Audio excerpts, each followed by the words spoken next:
Hello friends, I'm Steve Sandford, you're watching Dominion Report. As part of a series taking a look into who the prime movers and shakers are in this Canadian election cycle, right now we'll have a peek into who is Pierre Poilievre. Now, we often make assumptions about our political leaders, and I certainly learned a few things while I was researching for this. So I invite you to listen in, and when you get to the end, let me know in the comments if any of these items are surprising to you. Poilievre was born in Calgary, in Alberta, to a teenage mother and was given up for adoption. He, along with his half-brother, were adopted by a Francophone family living in suburban Calgary. Now, I think it might be important to note that his adoptive parents separated when he was in his teens, and his adoptive father later came out as gay. It's said that at a young age, he read Milton Friedman's book, Capitalism and Freedom, and that this has influenced his politics. At age 21, he moved to Ottawa to work for Stockwell Day, who at the time was the leader of the Canadian Alliance Party. Poilievre attended the University of Calgary. As a second-year university student, he won a bursary with the submission of an essay to a competition called As Prime Minister, I Would. In that essay, which was titled Building Canada Through Freedom, Poilievre argued, among other things, for a 2-term limit for Canadian MPs. Of course, we don't hold individuals to every belief they've ever held, especially during their formative university days. Poilievre worked with now controversial Canadian journalist Ezra Levant back in 2002 to encourage the merger of the Canadian Alliance Party and the Progressive Conservative Party. Poilievre was then Levant's spokesperson in Levant's bid to win the leadership of the new party. Levant eventually did withdraw, which allowed Stephen Harper to win.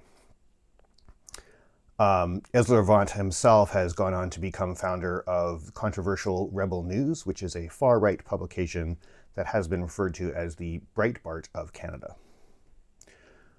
Poilievre was elected to the federal riding of Nepean-Carleton, as it was called at the time, just a few weeks after his 25th birthday. At age 29, he completed his bachelor's degree in international relations from University of Calgary. Now, for 20 years, Poilievre has been an MP. He has held prominent secretary positions under Stephen Harper, including Minister for Democratic Reform, Minister of Employment and Social Development, and during the Trudeau Liberal years, he was the Conservative Party's Shadow Minister for Finance.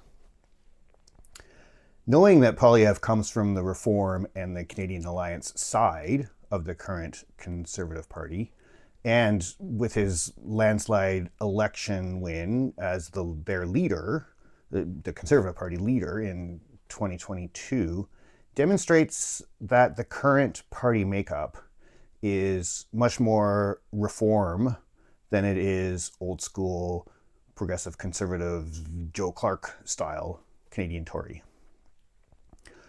Poilievre has been described as a populist and a libertarian, and is known to focus on issues such as crime, housing, and economic issues, those including cost of living and the repeal of the carbon tax.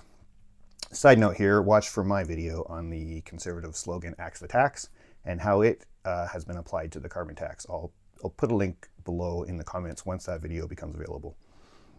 Now, Poilievre is a strong supporter of cryptocurrency, suggesting that it can be a hedge against inflation, and has called for Canada to become a blockchain capital of the world. Pierre Poilievre supports Canada's existing laws allowing access to family planning health, so that includes abortion. He also supports same-sex marriage, although he used to be opposed, saying, "I voted against it 15 years ago, but I've learned a lot." He argues that budget deficits are the cause of inflation and advocates for a reduction in the size of government. Poilievre voted in favor of the Liberal Bill C-58, which bans the use of replacement workers during strikes and lockouts. But he has also voted against raises to the Canadian minimum wage. He claims investment in green tech is better than environmental tax, suggesting that carbon capture is better than carbon tax. He advocates for reduction of red tape, especially on mining, claiming lithium, cobalt, and copper are required for electric vehicle technology. Poilievre famously refused to sign the documents that would allow him to gain a federal security clearance.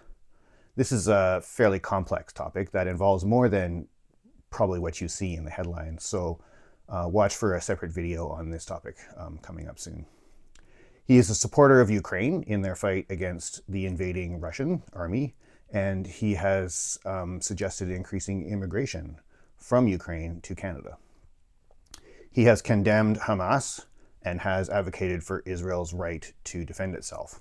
But he is also in favor of a two-state negotiated solution for that part of the world.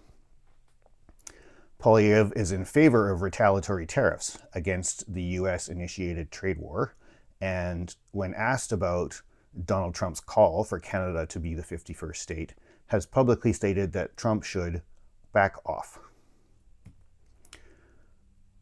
Poilievre's conservative policy is committed to defunding the Canadian Broadcast Corporation.